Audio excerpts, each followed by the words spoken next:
The fluorescent lights of the supermarket reflected off the polished floors as Michael wandered down the cereal aisle, trying to grab a few groceries before heading home.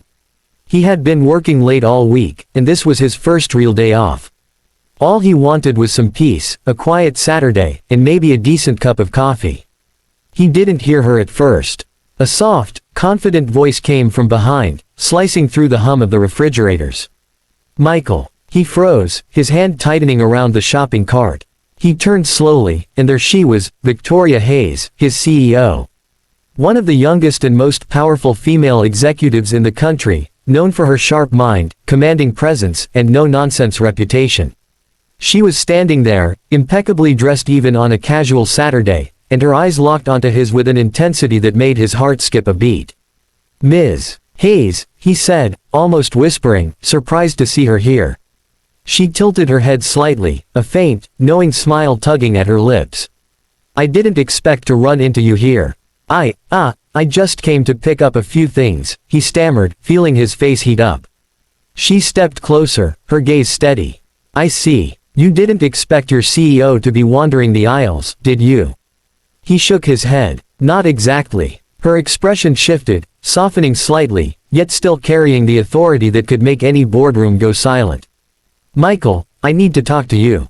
Alone." His pulse quickened. Alone. In the middle of the supermarket.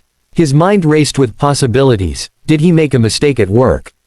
Did she need to discuss a project? Okay, he said cautiously. They moved to a quieter corner near the back of the store. He could feel every step he took, his heart hammering. He tried to focus on the cereal boxes, the fluorescent lights, anything that would ground him. But it was impossible. Finally, she stopped, her piercing gaze holding him in place. "Michael," she whispered, almost too softly for anyone else to hear, "be my boyfriend, or lose your job." Time seemed to freeze. He blinked. Did she really just say that? His mind screamed in disbelief, fear, and something else, an inexplicable thrill. What? He stammered. She didn't smile. Her expression was serious, almost vulnerable beneath her usual commanding demeanor.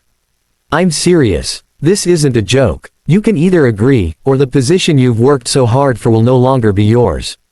His stomach dropped. Panic surged through him. Losing this job was unthinkable. But this was more than just a career decision. It felt personal, intense, and entirely uncharted territory. "Ms. Hayes," he started carefully, this isn't appropriate. You're my CEO. "I know," she said softly. "That's why I whispered, and why no one else knows. But the choice is yours, Michael.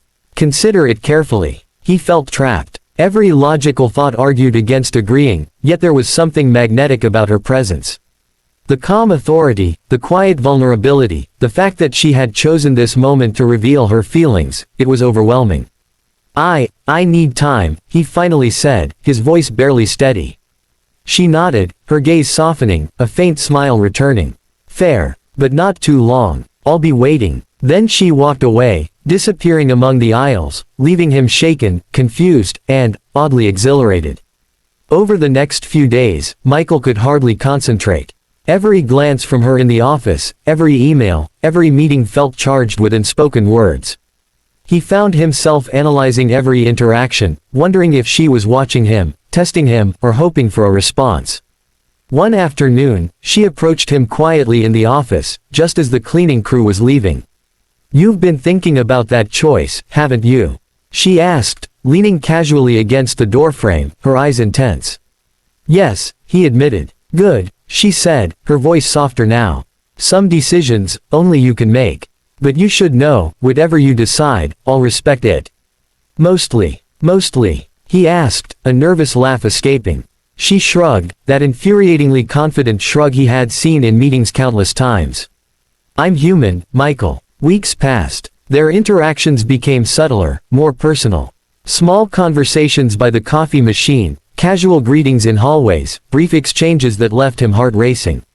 Every word, every look, was a careful dance between professional boundaries and an unspoken, magnetic attraction. Then one evening, she asked him to meet her outside the office.